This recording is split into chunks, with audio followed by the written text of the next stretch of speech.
আজি ঢেকিয়াজুলিৰ বাবে আৰু অসমৰ বাবে এটা গৌৰৱৰ দিন।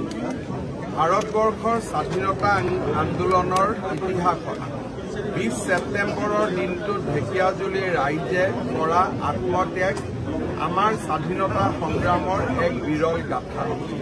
মন্ত্ৰী অশোক সিংঘাল ডাঙৰীয়াৰ নেতৃত্বত ঢেকিয়াজুলিত 11 গৰাকী শ্বহীদৰ প্ৰতিমূৰ্তি, সন্মিলন কক্ষ আৰু সুন্দৰ ব্যৱস্থাৰে 11 কোটি টকাৰে এক শ্বহীদ স্মাৰক নিৰ্মাণ কৰা হৈছে। এই শ্বহীদ স্মাৰক শুভ উদ্বোধন কৰিবলৈ পাই আমি গৌৰৱ অনুভৱ কৰিছো।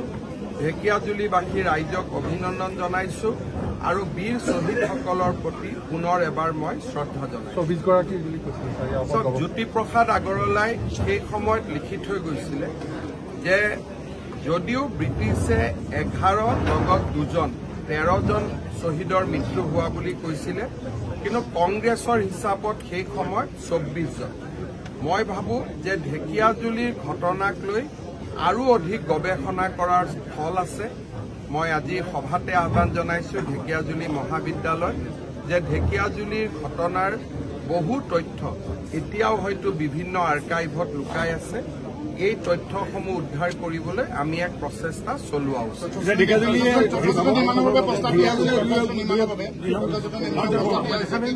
কালচাৰেল ডিপাৰ্টমেণ্টত মই ঢেকিয়াজুলিৰ ওপৰত এখন সুন্দৰ তথ্যচিত্ৰ নিৰ্মাণ কৰি দূৰদৰ্শন, ইউটিউব, নেটফ্লিক্স আদি বিভিন্ন স্থানত যাতে ইয়াক চলাব পাৰি তাৰ বাবে মই অনুৰোধ কৰিছো। অসমীয়াত হ'ব পাৰে, ইংলিছত ছাবটাইটেল হ'ব পাৰে, হিন্দীত ছাবটাইটেল হ'ব পাৰে। তেওঁলোকে এই ক্ষেত্ৰত বিচাৰ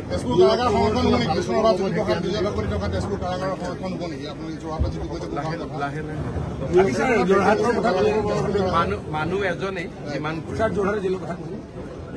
যোৰহাট জেলখনত শ্বহীদ কুশল বৰৰ ফাঁচি হৈছে।